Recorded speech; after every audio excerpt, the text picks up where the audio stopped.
This city's rotten. Nothing makes any sense anymore. I look out and I see nothing but turmoil and... Wait. How do I rent this place on a cop salary?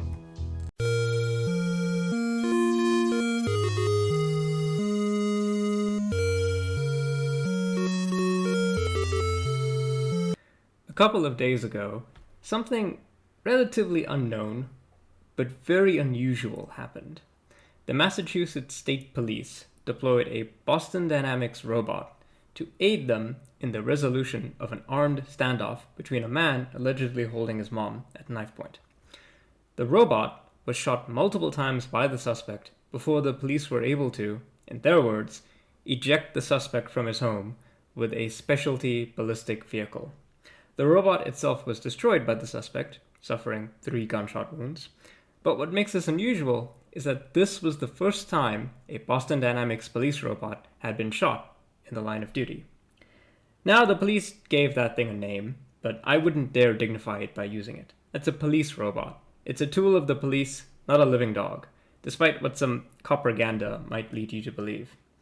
Putting aside all of the many problems with the police for a second, it was this incident that set me down a train of thought that you're all going to follow me along until I invariably derail it. In other words, why are there still real cops in cyberpunk stories? You know what I mean, right? Like in Blade Runner, the archetypal cyberpunk story. The police are, for the most part, flesh and blood. They knock on doors, they drive cars. Sure, there might be police drones and even limited assistance by surveillance AI, but at the end of the day, when the cops in Blade Runner have to actually do their jobs, they send a person, replicant or otherwise, to deal with it. Or how about cyberpunk edge runners? The cops that show up to the scenes of the majority of the crimes that are committed in that show are just regular beat cops in slightly futuristic police gear. Sure, they get slaughtered by the dozen, but they're still people, right? They don't deploy a giant mech robot out of nowhere, right? Speaking of mech robots, even in RoboCop, a story about the titular RoboCop, the majority of the policing is still handled with people. I find this interesting, and that's not just because I had the movie Chappie playing in my mind the other day. In various cyberpunk stories, the relentless grind of automation is everywhere.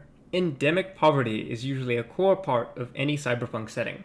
It feels like, in the future, there's really only 3 jobs: sex workers, gangsters, and the police.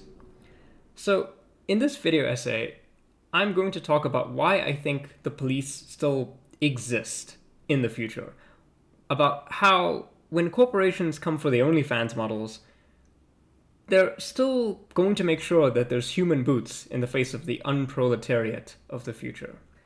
Now, I'm not a writer, unlike my amazing co-host Callum. Check out his videos here. But I do think a very simple explanation for why beat cops still exist in cyberpunk stories is that it's simply convenient for the storytelling. I mean, think about it. A protagonist in a cyberpunk story is often going to engage with the seedier sides of that future society. They need a reason, obviously, to do that. As a character, they're more likely to engage in violence for the sake of the plot and themselves. They need access to resources that help make sense of wider story beats.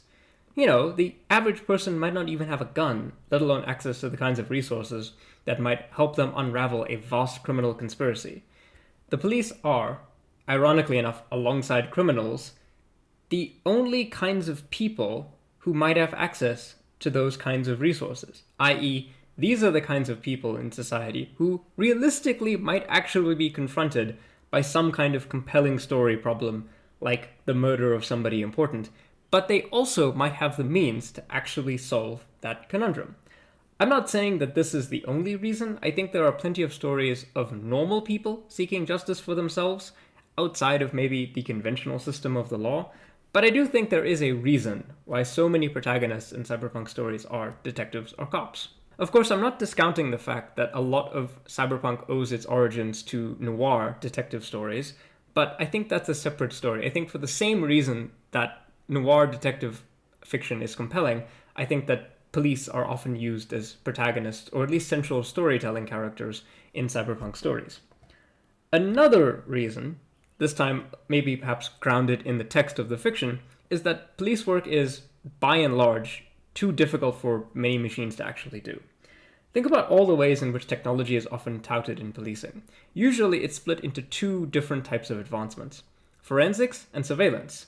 In both cases, there's many potential ways in which technology could make those kinds of jobs easier, but not necessarily other types of jobs.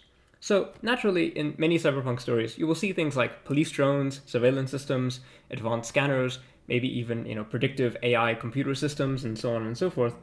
But the actual job of knocking on doors is still relegated to flesh and blood police officers. The actual job of talking to somebody to ascertain whether or not a crime has been committed, well, that's something that's done by police officers. I think there's a reason why RoboCop didn't actually solve any of the crime problems in Detroit. And that's because crime is a much more complicated problem than you can encapsulate in lines of code. I do think that this depends, however. It is possible for a setting to have really advanced robots that could, in theory, replicate the functions of a real police officer. But at that point, we're not talking about automation, we're talking about artificial life. And, well, the cops don't magically become systemically better just because they're made out of silicon instead of flesh. But I do think you get what I mean, right? The task of policing is not like the task of stealing from artists and pretending that you can draw. There is still a human element to, of course, cracking down the skulls of the poor. So even if you're using machines to assist that process, you still need a real human foot in that boot. My final reason for why I think the police are still going to be meat in the future, and especially in the context of cyberpunk stories, is I think the most interesting. Simply, I think the police themselves are actually capable of resisting their own obsolescence. For starters, in this age of corporations racing to automate away as many of their workers' jobs as possible, you'll notice that one union is actually very, very strong, namely the police union.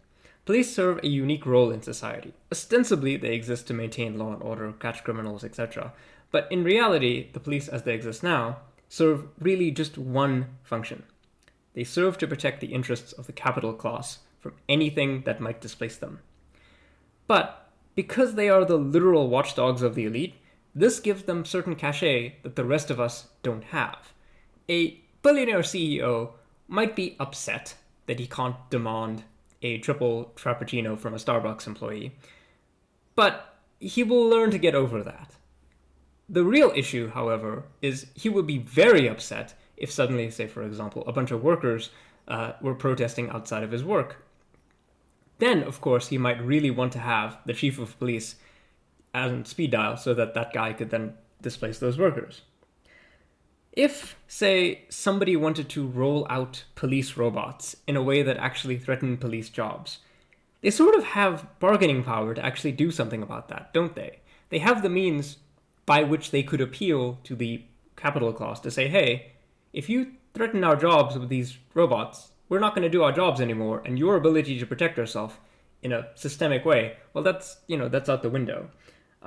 Unless the capital class could actually be 100% assured that their new police robots were 100% effective and loyal, I don't think they'd necessarily be willing to take that bargain. Sure, you might, like I say, be perfectly willing to go without your Starbucks barista, but making sure that you can actually protect yourself with the vast framework of a legal and bureaucratic system that comes with a police, that I think is something that you definitely don't want to lose.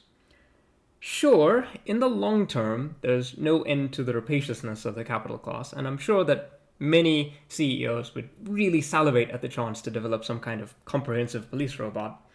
But I think we can all agree that even a very short-sighted CEO, even somebody that, say, for example, could work at Ubisoft, they would know that you actually need to be able to control your guard dogs.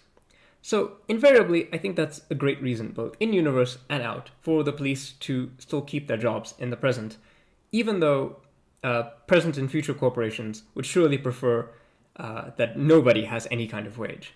Again, I'm not saying that it's necessarily good that the police have this function in our society. I'm just saying I think it's possible that their unique position in society affords them a level of protection that other kinds of workers do not have, right? And I think that's interesting because that is a reason that you can explore both in storytelling and, of course, examine through things like legislation about how it is that we think of policing. So there you have it, a short essay, but a fun one, I hope. Why do you think that the police continue to exist in cyberpunk stories in the way that they are? Why don't you debate it in the comments? Remember to like and subscribe. If you would like to help fund more of these, well, you can subscribe to our channel. You can check out our channel memberships. We have a Patreon, and that's a good reminder that I want to shout out our patrons. Liam Anderson, Dorian, and Discordance. You guys help me make more of these crazy essays. Yeah, just take care and goodbye, everybody.